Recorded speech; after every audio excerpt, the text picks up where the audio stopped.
वलक़द सदक़कुमुल्लाहु वअदहु is तहुस्सूनहुम बिइज़निहि हत्ता इज़ा फशिलतुम वतनाज़अतुम fill अम्रि वअसयतुम मिन बअदि मा अराकुम मा तुहिब्बून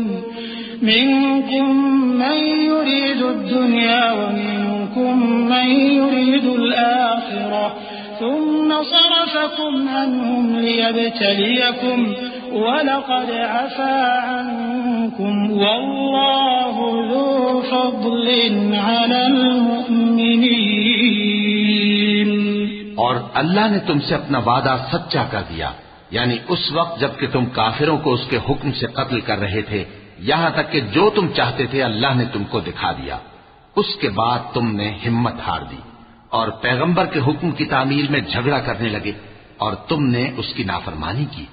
बाज तो तुम में से दुनिया के तलबगार थे और बाज आखिरत के तालिब। उस वक्त अल्लाह ने तुमको उनके सामने से हटा दिया ताकि तुम्हारी आजमाइश करे, और उसने तुम्हारा कसूर मुआफ कर दिया, और अल्लाह मोमिनों पर बड़ा फजल करने वाला है।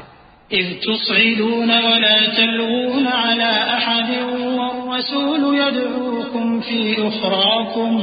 फअसाबकुम गम्मन बिगम्मिन लिकई ला तहज़नू अला मा फातकुम वला मा असाबकुम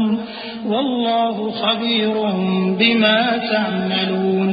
ثم أنزل عليكم من بعد الغم أمنة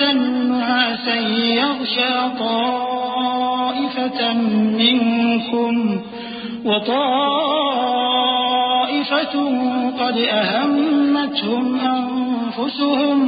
يظنون بالله غير الحق ظن الجاهلية يقولون هل لنا من الأمر من شيء قل إن الأمر كله لله يخفون في أنفسهم ما لا يبدون لك يقولون لو كان لنا من الأمر شيء ما قتلنا هاهنا قل لو كنتم في بيوتكم لبرز الذين كتب عليهم القتل إلى مضاجعهم وليبتلي الله ما في صدوركم وليمحص ما في قلوبكم والله عليم بذات الصدور। वो वक्त भी याद करने के लायक है जब तुम लोग दूर भागे जाते थे और किसी को पीछे फिरकर नहीं देखते थे, और रसूलुल्लाह सल्लल्लाहु अलैहि वसल्लम तुमको तुम्हारे पीछे खड़े बुला रहे थे, तो अल्लाह ने तुमको गम पर गम पहुंचाया ताकि जो चीज तुम्हारे हाथ से जाती रही या जो मुसीबत तुम पर वाक़ई हुई है उससे तुम गमगीन न हो,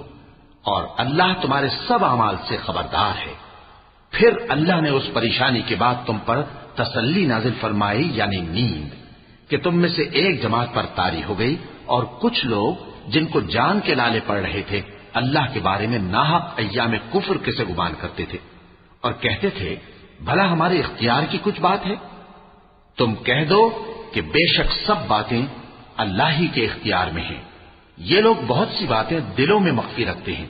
जो तुम पर जाहिर नहीं करते थे। कहते थे कि हमारे बस की बात होती तो हम यहां कत्ल ही ना किए जाते। कह दो कि अगर तुम अपने घरों में भी होते तो जिनकी तकदीर में मारा जाना लिखा था वो अपनी अपनी कत्लगाहों की तरफ जरूर निकल आते। इससे गरज ये थी कि अल्लाह तुम्हारे सीनों की बातों को आजमाए और जो कुछ तुम्हारे दिलों में है उसको साफ कर दे, और अल्लाह दिलों की बातों से खूब वाकिफ है।